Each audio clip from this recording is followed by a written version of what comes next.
আগরতলা থেকে এবার আটক 12 জন বাংলাদেশি। এদের মধ্যে 3 জন রয়েছেন মহিলা। শহরের বর্ডার গোলচক্কর এলাকা থেকে অবৈধভাবে রাজ্যে প্রবেশকারী এই বাংলাদেশিদের আটক করে আগরতলা পশ্চিম থানার পুলিশ।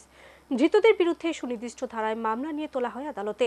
পুলিশের এই সাফল্যের কথা জানান পশ্চিম থানার পুলিশ আধিকারিক স্মৃতিকান্ত বর্ধন। ভারত বাংলাদেশ ত্রিপুরা সীমান্ত অতিক্রম করে অবৈধভাবে একাংশ বাংলাদেশিদের প্রবেশ অব্যাহত রয়েছে রাজ্যে। যেভাবে অনুপ্রবেশকারীদের সংখ্যা দিন দিন বেড়ে চলেছে, তাতে করে স্বাভাবিকভাবে দেশের নিরাপত্তা যেন এখন প্রশ্নের সম্মুখীন।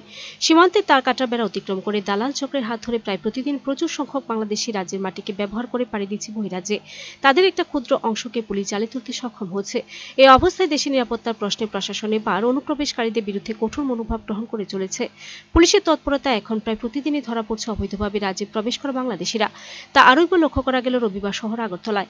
অনুপ্রবেশকারীদের বিরুদ্ধে অভিযানে নেমে দিন আগরতলা পশ্চিম থানা পুলিশ আটক করে 12 জন বাংলাদেশিকে। তাদের মধ্যে 9 জন পুরুষ ও 3 জন রয়েছে মহিলা। বর্ডার গোলচক্কর এলাকা থেকে অনুপ্রবেশকারীদের আটক করে পুলিশ। তাদের বিরুদ্ধে সুনির্দিষ্ট ধারায় মামলা নিয়ে পুলিশ আদালতে তুলে পশ্চিম থানা পুলিশের এই সাফল্যের কথা জানান থানার সেকেন্ড ওসি স্মৃতিকান্ত বর্ধন। তিনি আরও জানান, অনুপ্রবেশকারীদের বিরুদ্ধে পুলিশের অভিযান আগামী দিনে অব্যাহত থাকবে।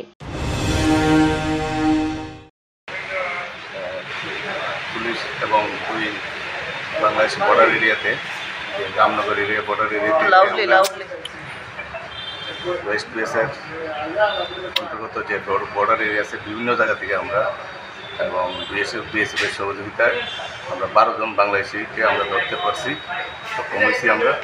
এবং তাদেরকে আমরা জিজ্ঞাসাবাদ করছি এবং প্লাস তাদেরকে আমরা আইনগত ব্যবস্থা নিয়েছি এবং তাদের বিরুদ্ধে আমরা এফআইআর লজ করছি এবং বিএনএস, নতুন বিএনএসের দ্বারা এবং ফরেনার অ্যাক্ট এবং পাসপোর্ট অ্যাক্টে আমরা তাদের বিরুদ্ধে মামলা নিয়েছি। ওয়েস্ট বেস মামলার number 92/2024।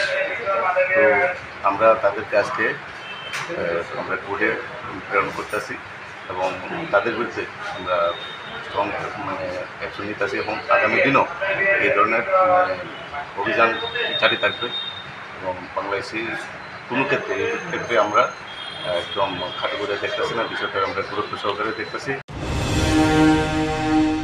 Bureau report, search India channel.